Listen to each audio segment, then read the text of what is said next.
Walking down the street, you'd expect dozens of empty homes on the market in this housing crisis. At a glance, these pills look similar to other over-the-counter drugs or supplements.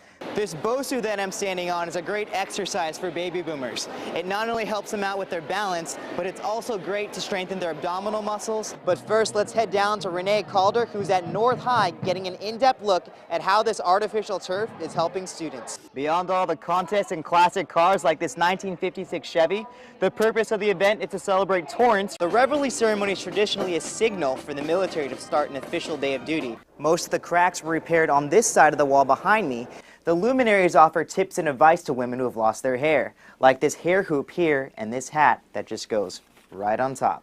If we take a look at our satellite map, there's an offshore gradient that remains, but it begins to weaken. That's why we had warmer temperatures today. Now we have an area of high pressure here that's going to be stalling, so it's going to hang around for a couple of days, giving us that nice warm weather. Good evening and welcome to City Cable 3's Nightly News. I'm Jonathan Tamayo, and the governor's new budget has Malibu parents and teachers on the edge. Scotland has freed Abdel Basset Al-Magrahi on compassionate grounds. A recent string of ATM robberies has local authorities on alert. And that's going to do it for us here at City Cable 3. I'm Jonathan Tamayo. Good night.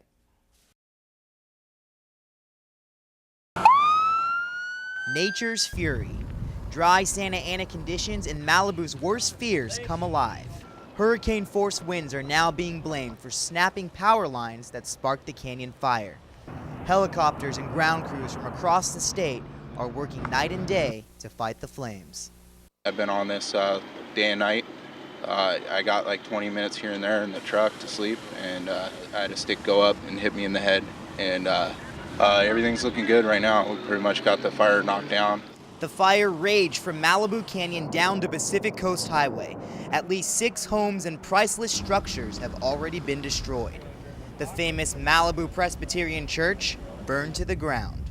Governor Schwarzenegger toured Malibu Pres and declared a state of emergency. From the local level to the state level and federal level, everyone, wherever I went, has said that we have never seen this kind of a quick action and response.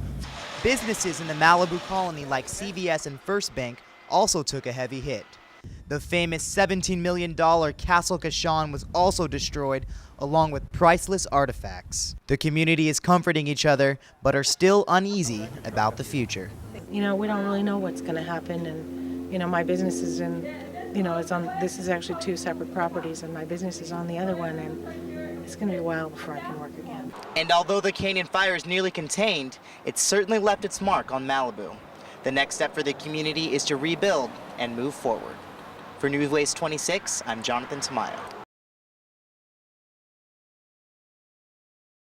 A new study is reporting that emergency calls to poison centers about teens abusing drugs like Ritalin and Adderall has soared to 76% in 8 years. Actually surprisingly prevalent, I noticed. You know, not a lot of people have ADHD and stuff, but a lot of people just abuse the drugs. And authorities in Torrance are saying awareness is the key to prevention. These drugs are only available by prescription and when properly used, help patients who suffer from attention deficit disorder to reduce their hyperactivity. If the user doesn't have this condition, the drugs act like a stimulant similar to speed.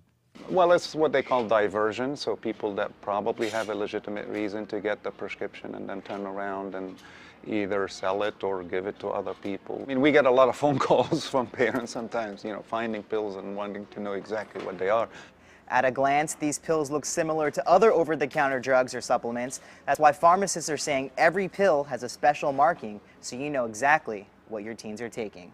The Torrance Police Department suggests that parents be vigilant by taking an inventory of their own medicine cabinet. Parents know their children best. Just really monitor what prescription drugs you have in the house, and whether they're the parents or a child's aren't being diverted for uses that they're not intended for. Although this new study is alarming, authorities say if parents and the community work on prevention, Torrance teens can avoid being part of that statistic. For City Cable 3, I'm Jonathan Tamayo.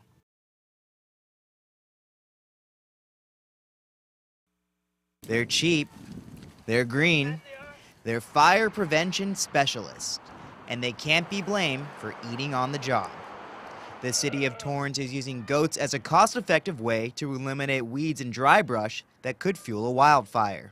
Using goats saves the city on labor costs and is also good for the planet. Environmental friendly, there's no weed whacking, gas petroleum products, you're not using tractor work, you're not tearing up the landscape, it's going to be a natural thing. Over 250 of these South African boar goats are fenced in around the Los Conchas tennis courts. Once they've had their fill of vegetation, they move on to the next all-you-can-eat dry brush buffet.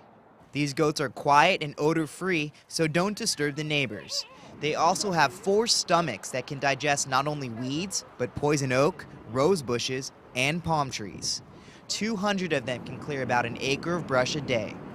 George Gonzalez, who owns a company that takes care of the goats, says this method of weed abatement takes us back to our roots. It's the old-fashioned way. Back in the 1920s, they used grazing animals to do all this stuff. And although goat herding may have been used in the past, Gonzalez says they'll be a big part of fire prevention in the years to come. I call them future firefighters, the 4-footed ones, because they create a lot of defensible fire space between the houses and the brush. But until then, the goats will keep on eating.